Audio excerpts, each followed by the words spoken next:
अपने प्रभु के प्रति अपार श्रद्धा रखना, अपने प्रभु पर पूर्ण विश्वास रखना। ऐसा करने से हम जीवन की कठिन से कठिन परिस्थितियों और कष्टों से छुटकारा पा सकते हैं। विकट परिस्थिति कभी हावी नहीं हो सकती। श्री प्रेमानंद जी महाराज जी ने अपने सत्संग में एक किस्सा सुनाया था अपने जीवन का। ये उस समय की बात है जब श्री प्रेमानंद जी महाराज वाराणसी में गंगा किनारे रहा करते थे।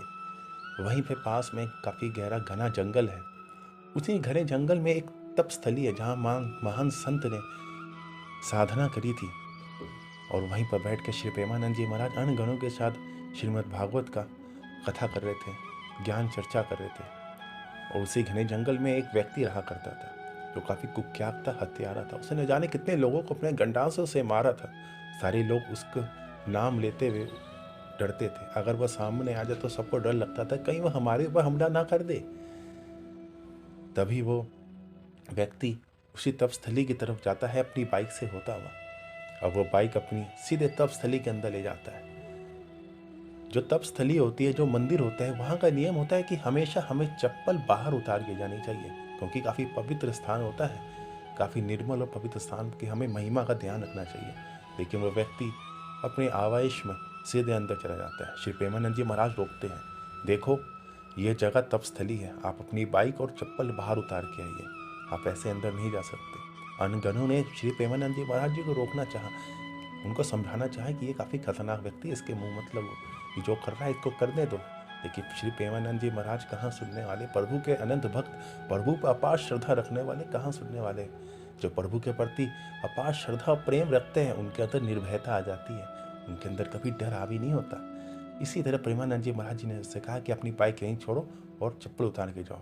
वो व्यक्ति श्री प्रेमानंद जी महाराज जी को घूरता है और बाइक अपनी स्टार्ट करने की कोशिश करता है, लेकिन उसकी बाइक स्टार्ट नहीं होती। फिर वो अंदर चप्पल पहन के चला जाता है। बाद में वो बाइक को घसीटता हुआ वहाँ से ले जाता है।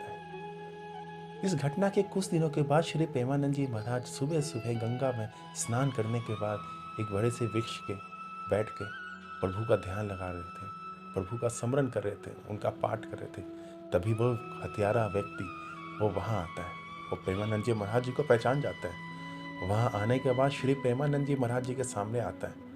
वो गुस्से में घुरता उनकी तरफ और अपनी जेब से एक बड़ा सा चाकू निकालता है। वो प्रेमानंद जी महाराज जी के सामने रखता है, कहता है देखो आप जानते हो ये क्या है। प्रेमानंद जी महाराज कहते हैं हाँ ये चाकू है। फिर वो बंदूक निकालते हैं, कहते देखो जानते हो क्या ये। प्रेमानंद जी महाराज जी देख लेते हैं, समझ जाते हैं। फिर प्रेमानंद जी महाराज पूरे आवेश में आते हैं, अपने प्रभु का ध्यान लगाते हुए कहते हैं, अपने हाथ में कमंडल लेके कहते देखो जानते हो क्या है, ये कमंडल है।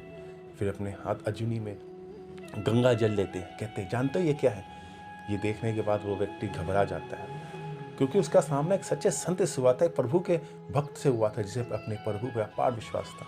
और वो समझ गया था अगर मैं ज़्यादा देर यहाँ टिका रहा तो मेरा अहित हो जाएगा और मेरे जीवन में बचाना काफ़ी कठिन हो जाएगा। तो वो व्यक्ति सूझबूझ घबराता हुआ वहाँ से निकल के भाग जाता है और अपनी हथियार समेटता चल जाता है। इस तरीके से श्री प्रेमानंद जी महाराज जी ने अपने प्रभु के प्रति अपार श्रद्धा और प्रेम से वो विश्वास, वो निर्भयता हासिल करी थी जिसने इन विकट परिस्थितियों से उनको बाहर निकाला। तो इसलिए आपसे भी अनुरोध है कि अपने प्रभु के प्रति पूर्ण प्रेम करो, विश्वास रखो कि वो हमेशा मेरे साथ है और कोई भी अहित हमारा नहीं कर सकता। जो होता है मेरे प्रभु के कृपा से ही होता है।